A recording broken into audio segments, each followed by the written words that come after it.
तो उनका फी कितना लगने वाला है प्राइवेट कॉलेज? मात्र 56 रुपये में। सिर्फ सर्टिफिकेट ले लेते हैं, तो क्या उन छात्रों को नौकरी मिल सकती है? नहीं मिलेगी। अच्छा, सबसे ज़्यादा वैकेंसी किस ट्रेड में आती है? इन 6 ट्रेडों में लेने की कोशिश की। सबसे ज़्यादा सैलरी किस में मिलती है, किस विभाग पर? गवर्नमेंट जॉब लेना बहुत ही कंपटीशन वाला काम है। प्राइवेट से अगर कर रहे हैं बाबू आप लोग, 2 प्रोसेस होता है। हम जो ये वीडियो बना रहे हैं, वीडियो बनाना पॉसिबल नहीं होगा।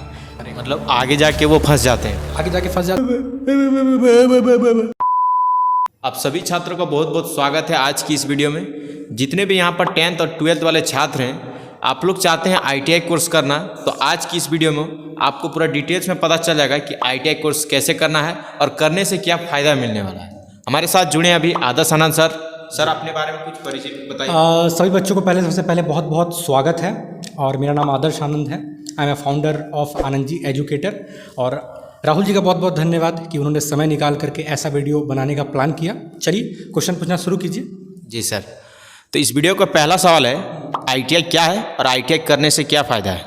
जी, ITI का जो फुल फॉर्म होता है वो होता है इंडस्ट्रियल ट्रेनिंग इंस्टीट्यूट, यानी कि एक ऐसा इंस्टीट्यूट जहाँ पर आपको इंडस्ट्रियल ट्रेनिंग दी जाती है। फैक्ट्री में कैसे काम करना है, लोहा कैसे काटना है, तार को जोड़ना कैसे है, बल्ब ठीक कैसे करना है, ये सारी जो जानकारियाँ होती हैं वो एक इंडस्ट्री में काम करने के दौरान छात्रों को ज़रूरी होता है। जैसे कि अभी हम दोनों बात कर रहे हैं, हम दोनों जब बात कर रहे हैं तो हमारे पास में लाइट चेहरे पर पड़ रही है। इस लाइट को बनाने का काम, इस लाइट को जोड़ने का काम एक इलेक्ट्रिशियन का होता है। यदि इलेक्ट्रिशियन होगा ही नहीं, अगर किसी को तार जोड़ना आता ही नहीं होगा, हम जो ये वीडियो बना रहे हैं, वीडियो बनाना पॉसिबल नहीं होगा। तो इसीलिए ITI का जो मेन मोटो है, ITI का जो मेन मकसद है कि अलग अलग ट्रेड के बच्चे भांति भांति चीज़ों को सीखें और सीखने के बाद वो भारत देश के काम आ सकें। जैसे फॉर एग्जांपल कोई लकड़ी को काट करके उसका टेबल बनाता है, उसका चेयर बनाता है, इसे हम लोग कारपेंटर कहते हैं। बहुत सारे विभागों में इसकी सरकारी बहाली निकलती है। इसके अलावा इलेक्ट्रिशियन की गवर्नमेंट जॉब निकलती है, फिटर की निकलती है। ये सभी ट्रेड हैं और ITI का मेन मोटो हुआ वो आपको स्किल्ड करता है। अच्छा, गवर्नमेंट या फिर प्राइवेट ITI में छात्र कैसे एडमिशन ले सकते हैं? देखिए, गवर्नमेंट या फिर प्राइवेट कॉलेज में एडमिशन लेने से पहले छात्रों को देखना होगा कि उसकी क्वालिफिकेशन क्या है। जनरली अगर आप 10th पास हैं, ध्यान दीजिएगा मेरी बात, अगर आप नॉर्मली 10th पास किए हुए हैं आप ITI कर सकते हैं। कुछ विशेष परिस्थितियों में, जैसे कि डीजल मैकेनिक का ट्रेड और वेल्डर का ट्रेड होता है, इसमें आप अगर 8वां पास भी हैं तो एडमिशन ले सकते हैं। अब मैं बताता हूँ आपको कि प्राइवेट का क्या कंडीशन है और गवर्नमेंट का कंडीशन है। तो मैं थोड़ा सा अपना परिचय दे दूँ। मैं जब दोस्तों छात्र था तो मैं खुद एक सरकारी कॉलेज से, एक गवर्नमेंट कॉलेज से मैंने ITI किया हुआ है और वर्तमान समय में मैं खुद एक प्राइवेट कॉलेज का भी प्राचार्य हूँ, प्रिंसिपल हूँ। तो मैं एक एक करके समझाता हूँ कि दोनों में एडमिशन का क्या प्रोसेस है। गवर्नमेंट कॉलेज में अगर आपको एडमिशन लेना है तो आपको स्टेट वाइज पूरे भारत के अलग अलग स्टेट से, जैसे झारखंड, बिहार, UP, अलग अलग स्टेट वाइज वहाँ पर सरकार की फॉर्म निकलती है, वहाँ पर सरकारी फॉर्म निकलती है नामांकन की। तो उस फॉर्म का इंतज़ार कीजिए और हमारे इस नौकरी देख YouTube चैनल को सब्सक्राइब कर लीजिए, क्योंकि आने वाले समय में UP, बिहार और झारखंड के सभी तरह की जानकारियाँ ITI से जुड़ी हुई कि ITI का एडमिशन कैसे होता है, उसकी सभी जानकारी आपको राहुल जी यहाँ पर प्रोवाइड कर देंगे। अब जब फॉर्म निकलेगा उस फॉर्म को आप फिलअप कीजिएगा। फिलअप करने के बाद गवर्नमेंट का 2 प्रोसेस होता है। पहला, किसी राज्यों में आपके 10th के परसेंटेज के बेसिस पर मेरिट लिस्ट बनाया जाता है और उस मेरिट लिस्ट के अकॉर्डिंग में, जैसे मान लीजिए राहुल जी कि आपका 90% है और मेरा 80% है, तो आपका रैंक ऊपर आया और उसके नीचे मेरा रैंक आया, इसको बोलते हैं मेरिट लिस्ट। दूसरा तरीका होता है कि उनका इंडिविजुअल एग्ज़ाम होता है। जैसे कि मेरे केस में जब मैंने ITI किया था उस समय क्या था, मैंने एक कंपटीशन एग्ज़ाम दिया था। मैं एग्ज़ाम देने गया, मेरा एक एडमिट कार्ड आया। मैं जब एग्ज़ाम दे दिया प्रॉपरली, तब एग्ज़ाम देने के बाद जो मैंने एग्ज़ाम में लिखा था उसके आधार पर मेरा सिलेक्शन हुआ। तो 2 तरीक़ों से सिलेक्शन होता है, एक एग्ज़ाम के ज़रिए और दूसरा मेरिट लिस्ट के ज़रिए। अच्छा, तो जैसे कि जो बहुत सारे छात्र होते हैं दूसरे डिस्ट्रिक्ट या फिर दूसरे स्टेट से आते हैं ITI करने के लिए, तो उन सभी छात्रों का क्या कॉलेज में फैसिलिटी मिलता है, हॉस्टल फैसिलिटी? जी देखिए, अगर आप UP से हैं, सपोज कीजिए आप उत्तर प्रदेश से हैं और उत्तर प्रदेश के बहुत सारे बच्चे मेरे कॉलेज में, जो मेरा झारखंड का कॉलेज है, दूसरे स्टेट का कॉलेज है, वहाँ पर एडमिशन लेते हैं।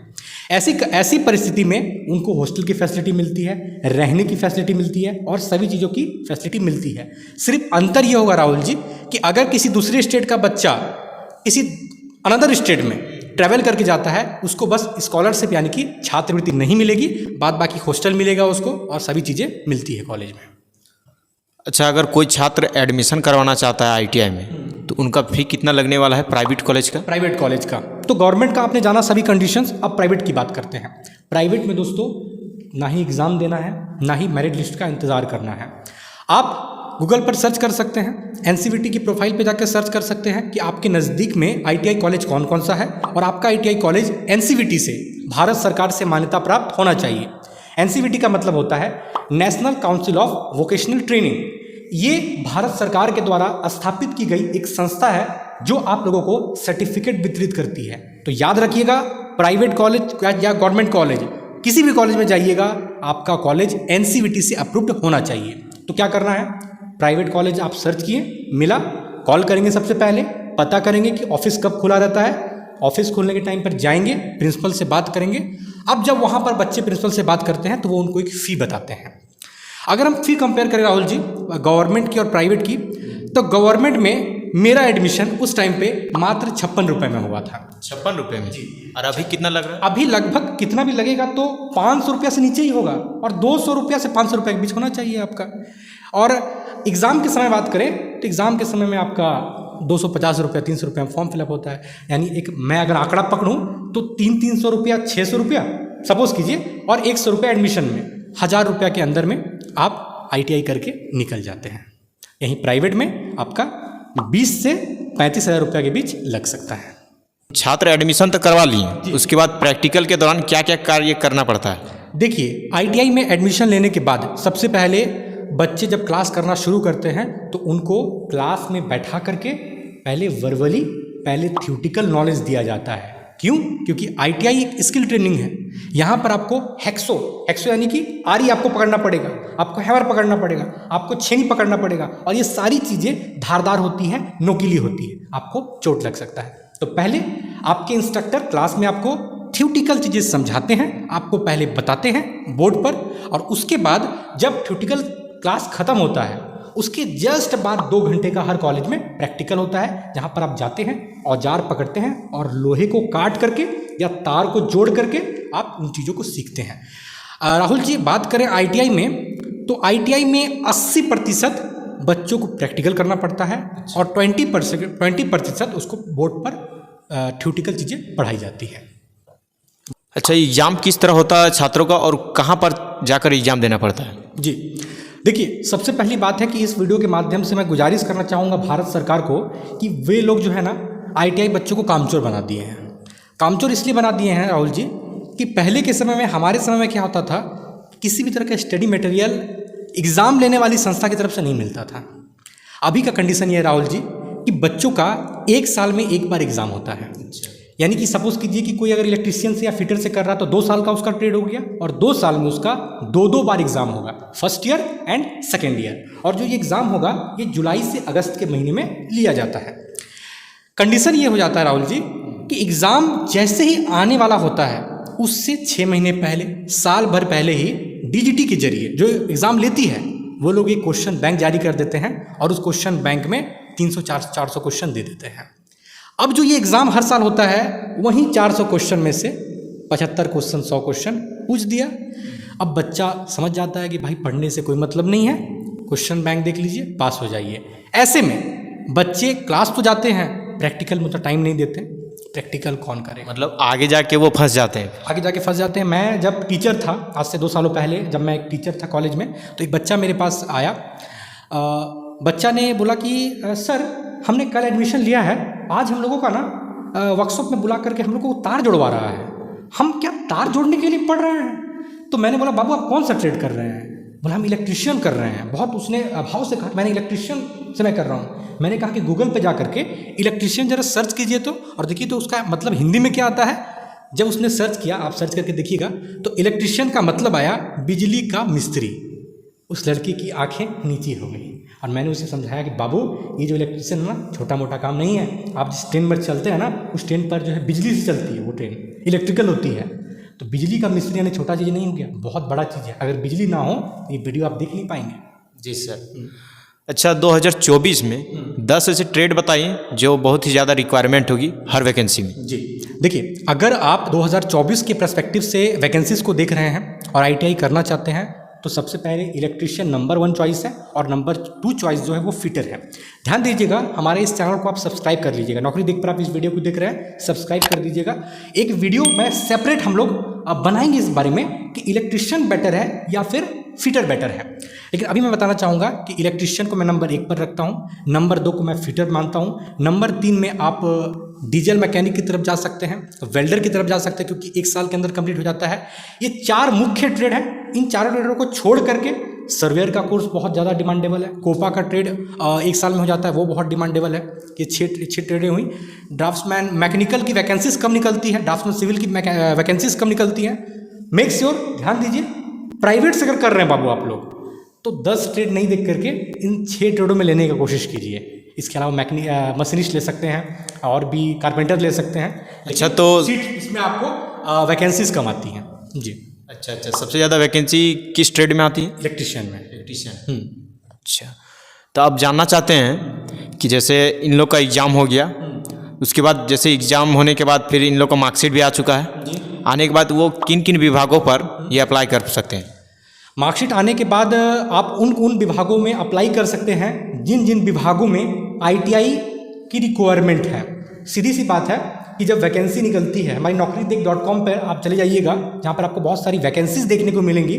अब उस वैकेंसी में अगर डिप्लोमा लिखा हुआ है तो क्या आईटीआई बच्चे उसमें अप्लाई कर पाएंगे?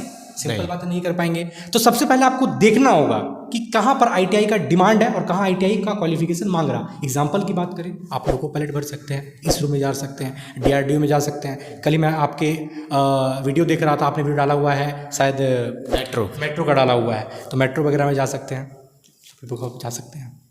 आईटीआई करने के बाद उनकी सैलरी कितनी होती है? सबसे ज़्यादा सैलरी किस में मिलती है, किस विभाग पर? अगर सैलरी की बात किया तो देखिए, डेफिनेटली लोको पायलट सबसे ज़्यादा आपको सैलरी देता है। आपको ट्रेन लेकर के दौड़ना है पूरे इंडिया में, और रेलवे की जॉब जो है सबसे बेस्ट जॉब मानी जाती है। 80,000 रुपये, 60,000 रुपये मैं मानता हूँ कि वो एक सबसे बेटर जॉब है जहाँ पे आपको सबसे ज़्यादा सैलरी मिलती है। लेकिन इसके अलावा इसरो हो गया, कुछ डीआरडीओ वगैरह हो गया, इसमें भी बहुत अच्छा अपॉर्चुनिटी है, रूम वगैरह मिल जाता है बच्चों को, बढ़िया अपॉर्चुनिटी है। Loco pilot is the best choice for ITI students. अच्छा, बहुत सारे ऐसे जो छात्र होते हैं सिर्फ सर्टिफिकेट ले लेते हैं, तो क्या उन छात्रों को नौकरी मिल सकती है या फिर भटकते रहते हैं बेरोजगार छात्र? देखिए, आपके अंदर सर्टिफिकेट किस चीज़ का है, वो सर्टिफिकेट, मेरे पास सर्टिफिकेट बहुत ज़्यादा ही है लेकिन मैं बोल ही नहीं पा रहा हूँ। तो अगर मैं बिना क्लास के वो कुछ नहीं, अगर मैं बोल ही नहीं पा रहा हूँ आपको, अब कर रहे हैं, तो सीधी सी बात है कि मेरे पास अगर सर्टिफिकेट बहुत हो भी फिर भी मैं अपने आप को रिप्रेजेंट नहीं कर पा रहा हूँ। तो सर्टिफिकेट आपका थैली में पड़ा हुआ रहेगा। कोई आपका जब आपको काम करने के लिए दिया जाएगा ना, तो वहाँ पर आपका सर्टिफिकेट बाद में देखा जाएगा, पहले देखा जाएगा कि आपको काम करना आता है कि नहीं आता है। इसमें एक बात ध्यान दीजिएगा राहुल जी आप, कि बहुत सारे विभागों में, जैसे कि एक एल&टी कंपनी है, एक कंपनी है L&T, Datsun and turbo company, जो गुजरात की कंपनी है और बहुत जगह इसके डिपेंड है। वो क्या करता है, बच्चों को बुलाता है पहले और 3 महीने की ट्रेनिंग दे देता है। अच्छा, अब जिन बच्चों ने नॉर्मल सर्टिफिकेट लिया हुआ है, जिसको काम करना भी नहीं आता है, वैसे बच्चे क्या करते हैं, 3 महीने के अंदर वो सीख जाते हैं वहाँ पर, और 3 महीने के बाद वो लोग क्या करता है, फिर उनको कॉन्ट्रैक्ट बेसिस पर बाहर भेजता है। लेकिन सीधी सी बात है, आप भी इस बात से जानकार हैं कि भारत में अभी नौकरी लेना, गवर्नमेंट जॉब लेना बहुत ही कंपटीशन वाला काम है, और कंपटीशन हलवा नहीं है। हलवा समझा है क्या? तो बस यही चीज़ है कि सर्टिफिकेट आपके पास है तो अच्छी बात है भाई, नॉलेज नहीं है कोई बात नहीं है, जुड़िए हम लोगों से जुड़िए, नॉलेज आपको मिल जाएगा, टेंशन। मतलब आपको नौकरी देख के इस वेबसाइट पर आपको पल पल की अपडेट मिल सकती है गवर्नमेंट जॉब और प्राइवेट जॉब के। तो हमारे साथ जुड़े रहिए नौकरी देख के इस वेबसाइट पर। किन किन छात्रों को स्कॉलरशिप मिलेगा और कितना मिलने वाला है? देखिए, जब भी कोई गरीब छात्र किसी सरकारी आईटीआई कॉलेज में अपना नामांकन करवाता है, सबसे पहले कॉलेज में जो है उसकी फीस ही नहीं लगती। तो जब फीस ही सरकारी में नहीं मिलती है, लगती है वहाँ पर, तब यहाँ पर अब आपको स्कॉलरशिप क्या मिलता है? जी हाँ, मिलता है। आपको गवर्नमेंट में भी स्कॉलरशिप मिलता है जबकि वहाँ फ़ी लग नहीं रही है, और प्राइवेट में भी मिलता है। दोनों का कंडीशन ये है कि आपको उस राज्य के अंतर्गत एसटी, एससी या ओबीसी का सर्टिफिकेट होना चाहिए। मतलब कि जाति सर्टिफिकेट होना चाहिए, और इसके साथ साथ रेसिडेंशियल यानी कि आवासीय सर्टिफिकेट होना चाहिए। ये दोनों चीज़ होगा। विभिन्न विभिन्न वेबसाइट है हमारे झारखंड में, ई कल्याण है भाई, उसमें अप्लाई कीजिएगा, हो जाएगा। और मुस्लिम छात्रों के लिए, उनके लिए भी एक पोर्टल बना हुआ है, आप पता कीजिएगा अपने कॉलेज के माध्यम से। अलग अलग स्टेट में मुस्लिम जो छात्र हमारे हैं, उन लोगों के लिए भी भारत सरकार ने छात्रवृत्ति की व्यवस्था की हुई है। अब अगर बात करें गवर्नमेंट की, तो राहुल जी गवर्नमेंट मैंने क्या बोला, 2000 आपका कोर्स हो रहा है मात्र। अब इसमें स्कॉलरशिप आपको क्या मिलेगा? स्कॉलरशिप मिल जाता है, लेकिन बहुत ज़्यादा एक्सपेक्ट मत कीजिएगा कि हमको मिल रहा है, क्योंकि फ्री में आप कर रहे हैं ना। और यही प्राइवेट की बात की जाए तो 9,000 रुपये प्रति साल प्राइवेट में मिलता है। ये मैं झारखंड का बता रहा हूँ। अब आप लोग जो वीडियो देख रहे हैं, एक रिक्वेस्ट है, आपके स्टेट में कितना मिलता है कमेंट करके ज़रूर बता दीजिएगा। मतलब 2 साल यहाँ पर 18,000 रुपये मिल जाता है आपको, मतलब ट्रेड के अनुसार यहाँ पर। जी जी। तो इस वीडियो से आपको पूरा पता चल गया है ITI कोर्स क्या है, और ITI कोर्स करने के बाद किन किन विभागों पर आप नौकरी पा सकते हैं, और किस तरह एडमिशन लेना है। वीडियो से कुछ सीख मिली है तो वीडियो को एक लाइक कीजिएगा, और हम सभी का यूट्यूब चैनल नौकरी देखो सब्सक्राइब कर लें इस तरह की नॉलेजेबल वीडियो देखने के लिए। आपका बहुत बहुत धन्यवाद सर, इतना टाइम दिए। Bye bye.